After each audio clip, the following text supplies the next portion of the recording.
and as a mental health service user and a person working in numerous lived experience roles in the mental health sector. I'm one of many, and I feel privileged to have been called a so-called subject matter expert and offered incredible opportunity to advise on both the WA Recovery College model expert panel, and have contributed also to the WA Recovery College tender evaluation panel. This is an immensely exciting time for Western Australia, and we're now on the uptake of the educational approach to wellbeing that has proven so beneficial in other parts of Australia and the world. And I've been both part of and have seen great investment in this WA Labor government election promise, and it's so nice to see this coming to life now.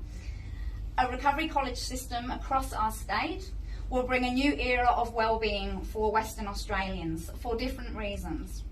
The Recovery College model will benefit and bring people from all backgrounds and diversities together to share and learn from each other. Each college location is community facing, named and supported by its community, and it is this community ownership that provides something new, a new era to the mental health landscape of WA. A recovery college model is not a traditional, conventional mental health service. It is not a therapy, but an educational institution offering a different platform and alternative avenues for either mental health recovery, self-development, or specific wellbeing, or an approach to aid holistic wellbeing, or any combination of these. Recovery College is accessible, authentic, and it's for all of us. It's a place of co-learning, co-design, co-production and co-evaluation. It's for people living with any level of mental distress. It's for clinicians. It's for support persons. It's for businesses. It's for our neighbour. It's for our priest. And it is for any person interested in learning about the concepts and strategies of living well. There's few of us who wouldn't benefit from a range of educational courses and to help us improve the aspects of our daily lives and lessen our challenges. And so I'll finish with the benefits that this will have for our Western Australians. It is potentially an alternative to mainstream mental health services and supports for some people, and if not, then a powerful supplement to those services. It is opportunities for all to experience a radically different and rich learning environment. It's a chance to try on for size the role of student, for lots of us. A fresh cultivation of social inclusion and togetherness. An increase in our understanding of each other. The coming together of diverse, minority, unconventional and marginalised views. The reduction of stigma for a diversity of people. Personal healing, personal development and personal growth. Stronger communities, mentally, physically, emotionally and spiritually. And there will be a reduction in numerous adverse effects and strains on our current mental health system. And recovery colleges are known to challenge the traditional concepts of mental health. Thank you. Questions?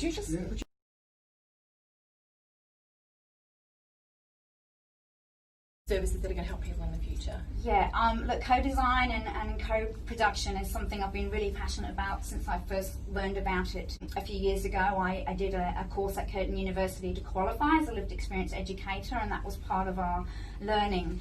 And it became a real passion because as someone who's used services and someone who also works as a mental health professional, I saw both sides quite well, and the idea that you'll be designing and delivering services for people without their input is not even logical, so that's why it's just so integral. So that's where my passion came from, is because before I worked in services I was using them, and then I worked in services and I'm still using them, so it makes sense. That's the simple answer, is you can't do it without service user input. So what do you think this recovery college will be able to offer that's different to what's already out there?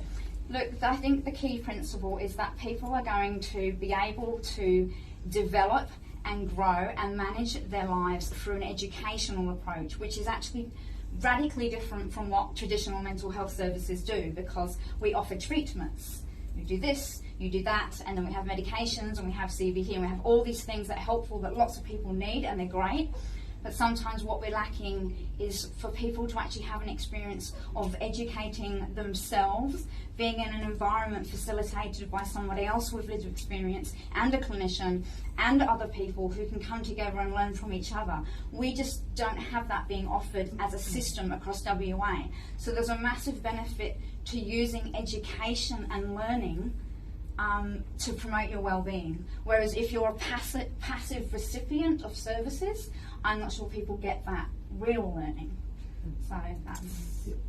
So I guess for the kinds of courses that will be available for the public? Yeah, so what we've talked about, and this was one of the wonderful conversations, was it could literally be anything that's going to help any kind of challenges for anyone. There could be courses on better sleep, what they call sleep hygiene, not particularly that keen on the word hygiene, but better sleep.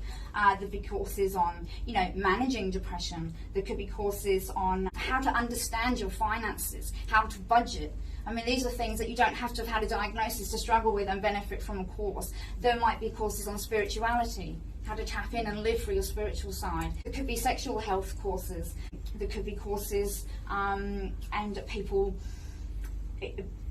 sort of integrating all of those things and sort of roundup courses. I mean, the idea is though that I can't really answer that because it's community facing. Every location, those courses are going to be chosen by those people, by that community, and they're going to be named by that community. They'll be partly delivered by people of that community. So wherever these locations are going to physically be over the next few years, it's those people that get to decide, and that's the radically new, exciting thing. Do you think it moves beyond sort of just treating mental health and somebody being cured, but rather living and functioning and just living a life? And yeah, exactly. I think it's that, but I'm just going to tap into something you just reminded me of, saying that we can treat and we can receive treatment and we can do all of that, and that's great, and that works for some people. A massive issue for us, I think, in Australia, and particularly WA, we're known to be a little bit behind, is the stigma and the preconceptions and the myths and the judgment and discrimination. That's a historical issue over the world. So I think that when we bring people together in these locations to learn together, it'll have a really great stigma reduction capacity.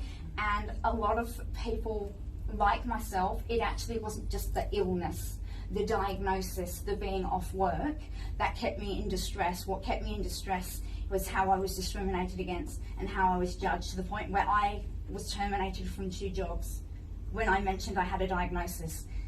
I'd never missed a shift. I was reliable, I was there, I was fine, but it's just I'm judged to be someone who, apparently I can't make sandwiches, so that's, and yet I'd already been off and, I applied for medical school.